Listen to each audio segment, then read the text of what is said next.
আমি কথা বানালাম না। আপনাদের সবার মঙ্গলময় জীবন সিসিটিএস বেঁচে থাকে।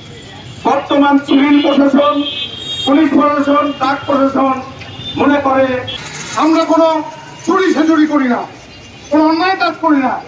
বাংলাদেশ গভর্নমেন্ট আমাদেরকে রীতিমতো লাইসেন্স পক্ষ থেকে যদি এইরকম কিছু হয়, আমি আমাদের সম্মানিত সব পরিবর্তন করে দিতে হবে।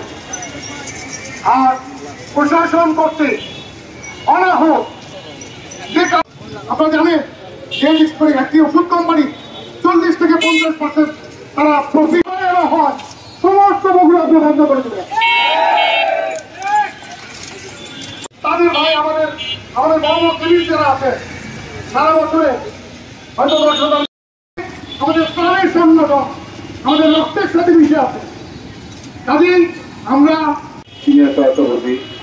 সবাইকে আসসালামু আলাইকুম। আমাদের দোকান ভাড়া বাড়ছে, কর্মচারী বেতন বাড়ছে, কিন্তু কোম্পানিগুলো প্রতিনিয়তই প্রতারণা করে যাচ্ছে। তারা এই ফার্মেসিগুলোতে ওষুধ